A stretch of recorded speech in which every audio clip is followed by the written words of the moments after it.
Obviously, we've seen in the aftermath of the financial crisis a very significant rally in equity markets, and at the same time very strong bond markets as quantitative easing in both its phases has fed through to much greater levels of liquidity in markets.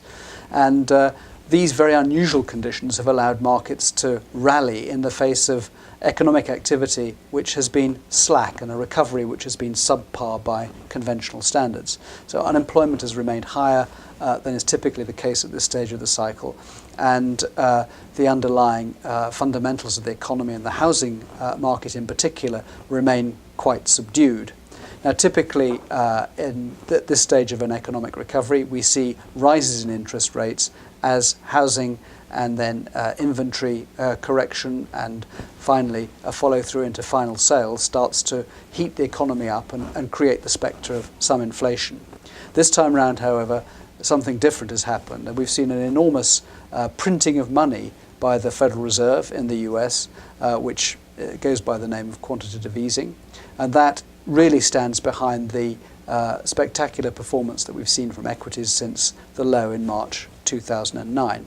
And it also has helped to support a significant rally in bond markets, together with keeping interest rates at very low levels. Now, our concern about this is that ultimately we're stoking up an inflationary problem for the future.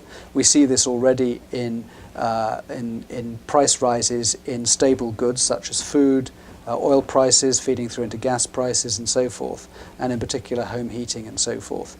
Now, all of this actually influences consumer spending through the mechanism. It behaves in much the same way as a tax increase behaves, in that it reduces people's spending power. And that's one of the influences holding back the economy.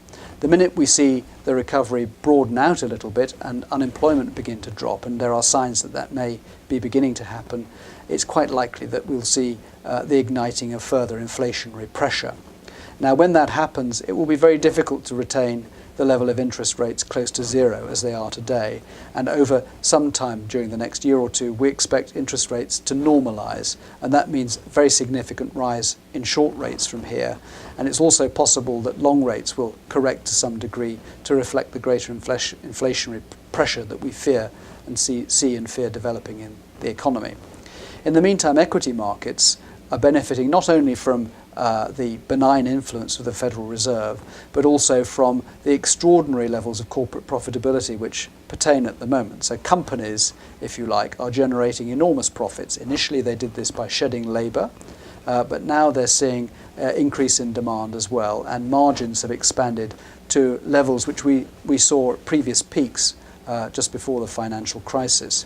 Now, it's difficult to see how these margins can be sustained if the economy does recover and firms start to have to hire employees in order to meet increased levels of demand. And equally, at the same time, if recovery does come through, companies will have to start investing in capital goods, which typically have been deferred during the rather weak financial period that we've been through.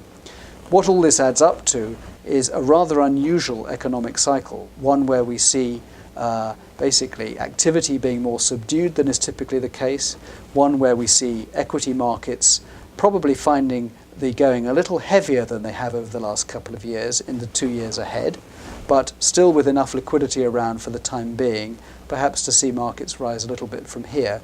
But it is important to note that the weather is getting a little heavier, and therefore time, I think, for a bit more conservatism in portfolios compared to where we've been over the last couple of years.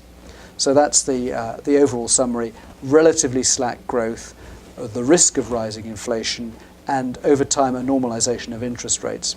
In the longer run, of course, we have to address the fiscal problems in the US and in other developed countries as well, and that's a story which unfortunately is likely to create a bit of a headwind for markets over the medium term, and I'm talking 5 years and longer for that. So we can't expect to see the sort of 20% returns in equity markets that we saw during the 1990s, and more likely that we'll see something in the single-digit number over that period of time.